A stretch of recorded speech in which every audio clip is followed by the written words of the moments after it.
The Ocean Journey, A Reminiscence, by Hannah Last Cornaby. In January 53, we left our English home, determined, for the gospel's sake, to Zion's land to come. Our family was very small, its members numbered 3. Yet strong in faith of Israel's God, and full of hope were we. 'Twas not to us an easy task to bid old friends adieu, to take a long farewell of those who always had been true, to leave the cozy home we made but just before, and take a last fond look of things we should behold no more. The wind blew keen, as out we went into the cold grey dawn, but keener far the chill we felt within our hearts that morn. The stars were shining over us, but brighter in our breast was the star of hope that led us on to the distant west. But if our hearts were sore and sad, as through those streets we went, to leave the land that gave us birth was still our firm intent, for in the soul's deep recess we heard the Spirit call, "Come ye out of Babylon, lest she in her shore fall." We reached the station, took the train, and I shall own it wept, as we left behind that city which still in darkness slept. The good train bore us safely on, no accident befell. That night we spent in Liverpool at a temperance hotel. Next morn we heard to our delight that just the day before, a company from Utah had landed on our shore, and we hailed with joy not easy told, a missionary band of elders who had come to preach the gospel in that land. We breakfasted together, tried each other's hearts to cheer, talked freely of the distant land, so distant, yet so dear. They blessed us with their cheering words, from them we comfort drew. If they had braved the stormy sea, could we not brave it too? If they had safely crossed the plains, the inference was clear, that we might also cross them, nor the cruel Indian fear.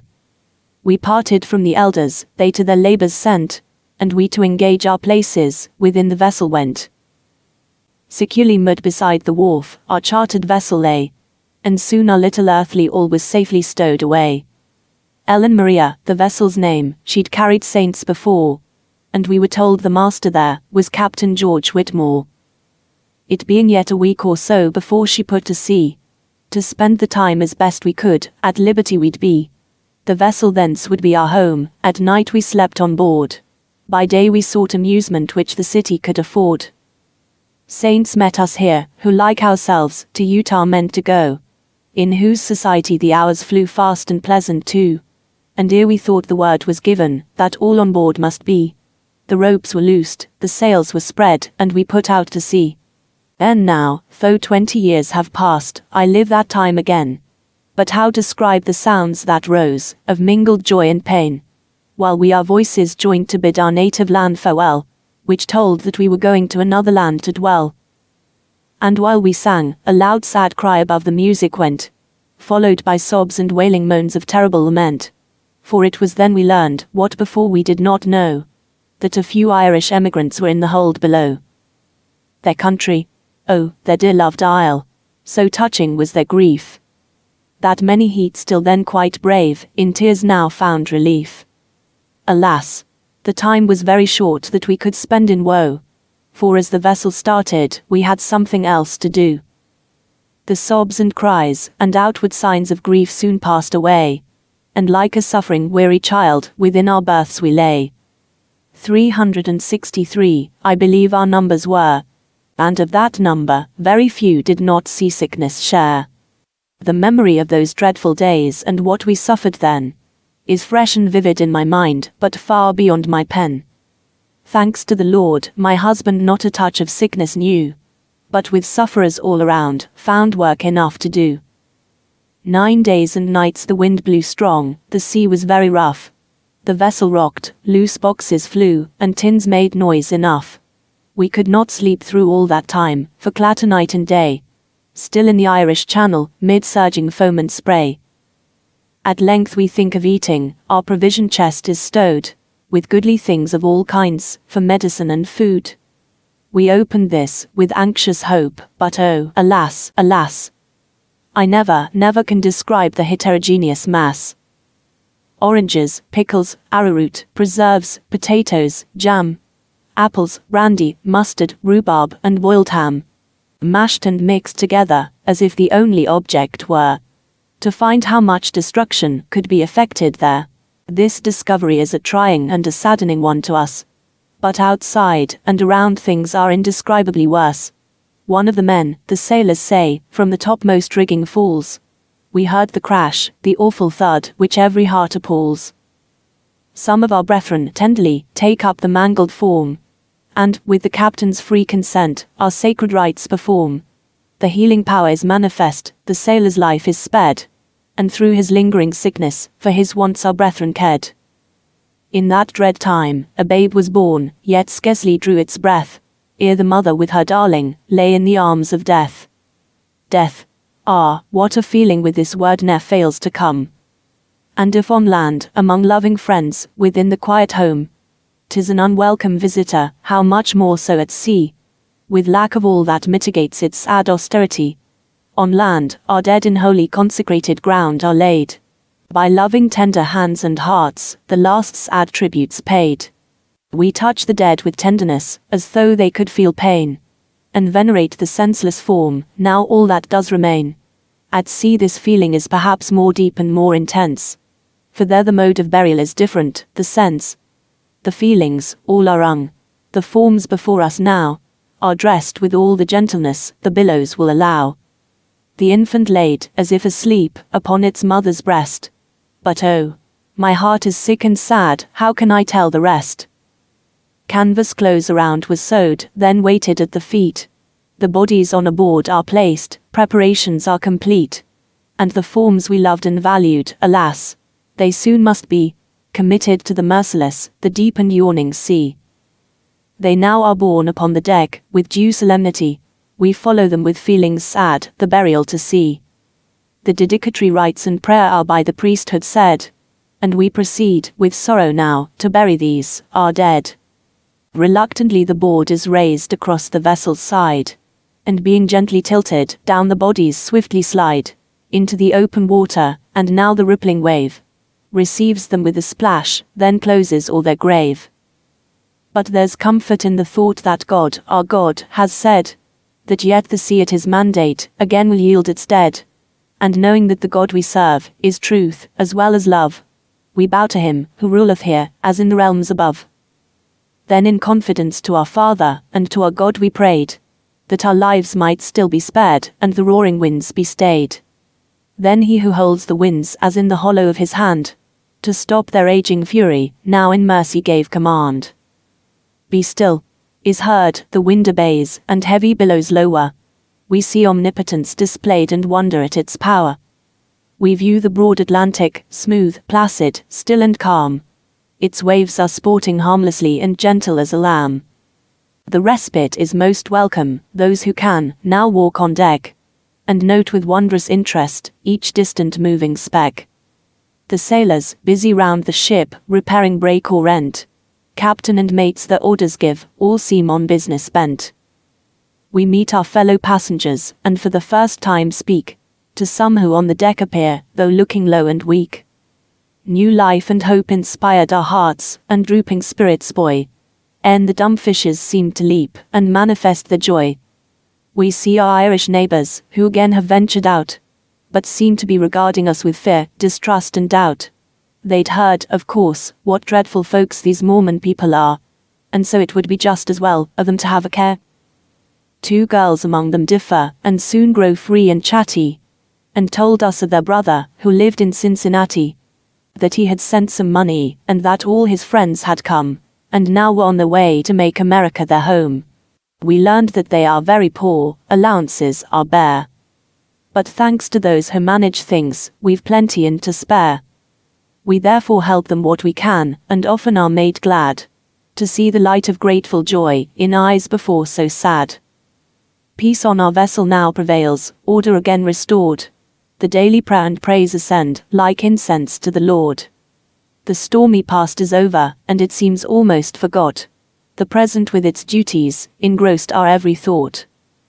This life at sea, who can tell its ever-changing face? Who from the mind the beauty of those sunset views can chase? How describe the stars at night, reflected in the deep? Or yet the holy wondrous spells that all the senses creep? As easy could we count the sands that hold the mighty sea, or penetrate the mysteries of a vast eternity.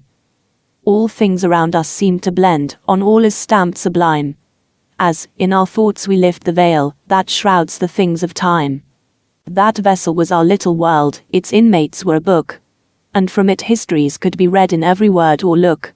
We saw, as in a daydream, its ever-open page, in those few eventful weeks, which really seemed an age. On, we go, forever on, yet never seem to speed. For surely, if we go at all, it must be slow indeed. Yet the sailor at the helm says we're moving fast and true. 10 knots an hour the vessel speeds, and he's the one to know. A young couple of our voyage, about this time decide to sail, henceforth, together, a life voyage, side by side. Sunday dawns and on the deck we witness the marriage rite. As the priesthood, in holy bonds, this couple now unite. We soon are conscious that we breathe a warmer atmosphere. A soft and balmy feeling comes, and other signs appear. The monster whale, now daily seen, sends forth a cloud of foam, and dolphins in their rainbow hues, quite near the vessel come. The flying fish amuse us, as in shoals they fly or leap, and seem at home in air above, or in the watery deep. The nautilus spreads its little sail, and skims the briny wave, in praise to the Creator, who their various instincts gave. While watching these, we seemed to lose the weary lassitude, which through the tedium of those days, would oftentimes intrude. 2 infant strangers came on board, a baby girl and boy, whose advent to our little world made quite a stir of joy. In compliment to the captain, the parents named their son. That boy and mother are alive, the girl and mother gone. These only lived a few short days, and when we reached the bar, with many tears of real grief, we left our sister there. We're drawing near the islands now, and stormy winds prevail, while sometimes in the distance, we descry a vessel's sail. One now comes near, the captains through their speaking trumpets greet. We learn that all are hungry, having nothing left to eat. Our company has plenty, and is willing to divide. The boats in haste are lowered, and are quickly brought alongside. She was from Charleston, outward bound, by storm had been delayed. Provisions now were handed out, all hurry while she stayed. The scene was novel, all on board felt truly thankful then, that we could save from suffering those neat fellow men. Just after this, I think it was, the discovery was made, that our frail bark had sprung a leak, and quick the tidings spread. Hours of intensely painful fear and dread suspense ensue. The men all labor at the pumps, the water to subdue. Pale sad faces now are seen, Charlie, our merry cook, seems to have quite forgotten his accustomed laugh and joke. The second mate looked in, with expression droll and sorry. Well, never mind, said he, we all are going to glory. At length suspense is ended, we are told the dangers o'er, while joy and gratitude prevail, where all was grief before. Again come calm and quiet, a little breathing spell. Air of danger to our vessel, once more I have to tell. I'm writing this from memory, or a lapse of 20 years, of life's e'er-changing phases, its mingled joys and tears. Yet on memory's tablet, they have been so firmly placed, that reason must resign its throne, ere they could be erased. Our vessel steers its course, near the Bahama Islands now. The voyage, almost o'er, we're near the Gulf of Mexico. And congratulate ourselves, while with hope each heart beats high. Nor mark the distant storm clouds now gathering in the sky. But those who guide the vessel can her fearful peril see. A gale is coming, and she drives with strange velocity, heedless of helm or sail, on towards a treacherous coast. And, unless her course is changed, she will certainly be lost. Oh, the fury of that storm! Our ship will surely wreck. The women are all kept inside, the men ordered up on deck. We cannot see what's going on, but hear the deafening din of fearful noises overhead, the screams and cries within. Anchors overboard are cast, to stay her dangerous flight. The peril is augmented by the darkness, for 'tis night. The anchor's weight like feathers seems, still on the vessel goes, for her keel's quite near the sand, as each anxious sounding shows. We know that there's danger, yet there's potency in prayer. And in this trying moment, ask our Heavenly Father's care. Our spirits feel its soothing power, and patiently we wait the few brief moments, which we know must soon decide our fate. The captain, for a moment, comes inside the cabin door, and in his face we read a look we never saw before. He gazes on the passengers, but utters not a word. Yet plainly then we learn our fate, although no sound is heard. My husband now comes in, his face looks pale, but calm. He sits down close beside me, takes our babe upon his arm, then seeks, with tender loving words, to know if I'm aware. Unless Jehovah's power prevents, death must be very near. We tell each other of our hope, beyond the reach of death, which will not fail us, even though we should resign our breath, and though, perhaps, all human power is impotent to save. Our trust is stayed on him who can control the wind and wave. The wind is hushed, the danger past, oh, how the tidings come, to all who now expect to meet a sudden watery tomb. Life comes to us instead of death, joy takes the place of grief, but how describe the feeling of the wonderful relief? The vessel righted, now her course again can be controlled, and with the morning light the distant coast we can behold, while now we shudder, as we think, what would have been our fate, but for the interposing power, displayed for us of late. We pass the islands near enough to see the huts on shore, and the cook, with much importance, now tells us something more, assures us he is willing, on his Irish oath to swear, that he can see the natives frying breakfast pancakes there. We are talking now of the wonderful escape we've had, when the second mate, with his ever-ready humour said, "'Tis a good thing for us, that we'd a lot of saints aboard, or we'd all now be in glory, if you'll believe my word." All is plain sailing, soon we pass the reefs of Florida, and reach without more accident the often talked of bar. Here we must wait the length of time that often intervenes, before a steam tug comes to tow ships up to New Orleans. We feel impatient, but must brook the tedious delay. 'Tis now the 3rd of March, our child is 1 year old today. Our life on sea is ended, but the danger is not o'er. A mighty turbid river, with its perils, lies before. As we cannot now move forward, we'll go back in thought, and view the pleasing painful incidents we've recently passed through. 6 weeks since, we took leave of the English River Mersey. We are now at the mouth of the famous Mississippi. In the past 6 weeks we have crossed the waters which divide 2 mighty continents, and, thank God, are on the western side. And so much nearer the dear home on which our hearts are set. For Utah is our guiding star, our land of promise yet. We sang the songs of Zion, as we crossed the briny deep. In perils, sought God's care, who o'er his people watch does keep. Felt how very strong the bond that binds the saints together. Our faith, our hope the same, each is a friend or brother. But all who started on this voyage are not with us here. The briny deep now rolls its waves o'er some who still are dear. A little orphan girl, a kindly passing tribute claims, although unknown to me her history or her parents' names. She passed away so gently, those around her only knew death's presence, by his impress stamped upon her pallid brow. We could not weep, because we knew her spirit then had gone, to enjoy a home prepared for her where sorrow could not come. The casket, left behind, now 'neath the restless ocean sleeps. Her ministering spirit, over it, unceasing watch still keeps, until the time predicted, when the resurrecting word, in the depth of ocean's bed, by the sleeper will be heard. But the present calls us back, and forbids to linger more. It has a scene as sad as that which was described before. A sister now is dead, a loving wife and mother gone. Her son of life, alas, went down, before it yet was noon. The tug is here, farewell sea, we're starting up the river. Goodbye, old Neptune, we leave your realms, perhaps forever. We are on the Mississippi, how wonderful it seems, and views of terra firma now, unlike the poet's dreams. How good the change of scene, and how welcome the sight of land, with signs of life displayed around us on every hand. How different the vessel's motion, she seems but just to glide on these wondrous waters, unheeding either wind or tide. This majestic feeling is really grand to me, who only knew such rivers as the Yare and the Waveney. The last named river was the idol of my youthful days.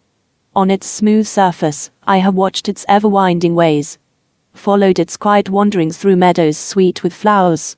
Along its banks have rambled in my childhood's happy hours. My sisters, my companions then, enjoyed those scenes with me. and oft we woke the echoes in our merry childish glee. And later, he, with whom I sail time's uncertain stream, while boating on this river, awoke life's happiest theme.